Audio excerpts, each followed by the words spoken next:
to our YouTube. Do. Subscribe if you're interested, but also no pressure. Hey, I think we might do a random ranking today. Let's go to that movie collection behind me and pick out 3 movies at random and then rank those movies based on whatever criteria we come up with. I'll rank them here in the video, but if you'd like to rank them in the comments below, please feel free to do so. Should we see if we can get this done in under 5 minutes? Actually, I think that would actually be very easy. Some crawling on me. So let's not make that goal. All right, here we go. Let's do, I don't know, this one, and then maybe this one, and then let's see what happens if we choose this one. All right, what do you think? What are your guesses? I can't do that one. Okay. Ooh.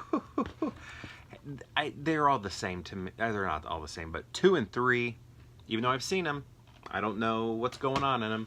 So we're going to take that one out and do this instead. All right, sounds good.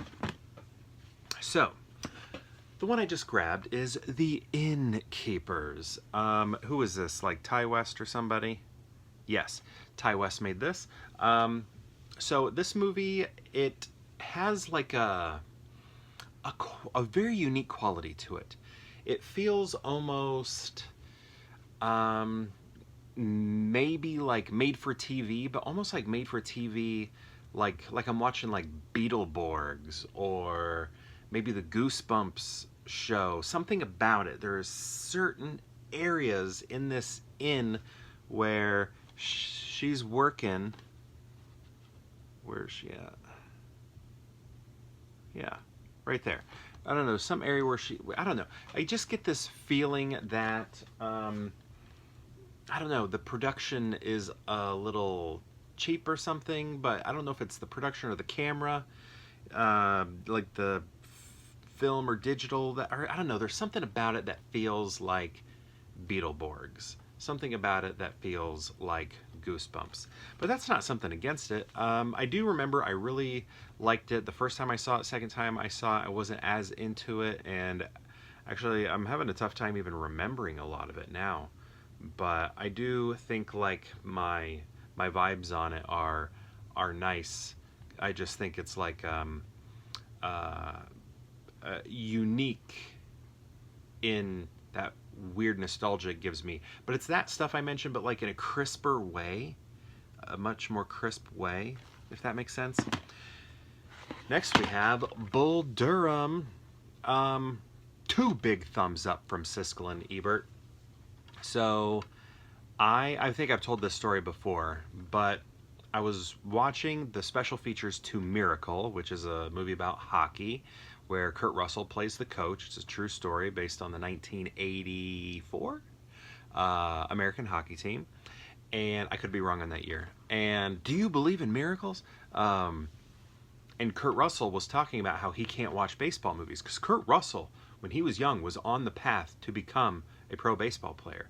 And I think it was Walt Disney, like the man Walt Disney, I think, well, no, what happened? Okay, no, for a second I was going to say Walt Disney talked him out of it, but, or, you know, just like, hey, stick with acting or something, but I think it was actually an injury. I think an injury may have pulled him from baseball, but he was so good, and Walt, I think, even watched him play or something, but he was on that trajectory to being in the MLB. But here's the thing, in that little special feature, he was talking about how he can't watch baseball movies because once that pitcher throws the first pitch, because he's a very good baseball player,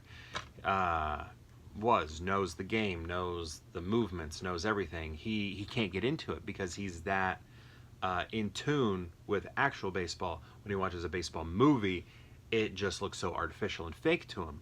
And after he said that, every baseball movie I watch, I like look for that. And I'm not even a big baseball person, but I still, you know, have watched enough of it, I guess, to know the difference between a real pitcher and a not real pitcher. And Tim Robbins is not a real pitcher. But again, I don't know enough about baseball, and maybe I'm reading into it. Maybe I'm wrong. Maybe I'm just forcing myself to see someone who doesn't know how to pitch, when maybe he's actually doing a really good, believable job, but maybe Kurt Russell is in my head, making me think he's doing a bad job. Which is it? Let me know. All right, next we have, I'm talking about Dick Tracy over here. Wait, why am I talking about Dick Tracy, but I'm not wearing this hat right here? Wait a second. I'll be right back. I'll be right back. Why am I talking about Dick Tracy, but not drinking from my Dick Tracy mug? Good. So, Dick Tracy is kind of a weird movie for me because I love it. I love it, but I also don't love it. Does that make any sense? Probably not. Let me expand on that. Let me expand. Okay, so the makeup, the artistry, the promotion. I loved the promotion of it. Even as a kid, I had the coloring book, I had the T-shirt, I had the. I guess that was it. But because this I got later in life. All the other Dick Tracy stuff I got later in life. What else did I have? I think I had a couple other things. Maybe, were there Dick Tracy shoes? I almost feel like I had Dick Tracy shoes. But, they even make those kind of shoes anymore? Remember with like the cartoon characters like stitched onto the side or whatever? I remember I had like Ninja Turtles and, I don't know, I almost feel like I had Dick Tracy, but I also feel like I'm inventing that. But here's the thing. Like, this movie, I feel like, had a huge impact on me wanting to become an artist. So first it was I wanted to work in the movies, and I feel like this movie had a big impact on it because I was just like so interested, obsessed, curious about the makeup that was going on. That all that like prosthetic style makeup that's happening was just like so cool and weird and freaky and scary and awesome, all those things at once. When you're watching this, it's like something beautifully grotesque about it all. And for a long time I wanted to work in the movies, do like special effects and things like that.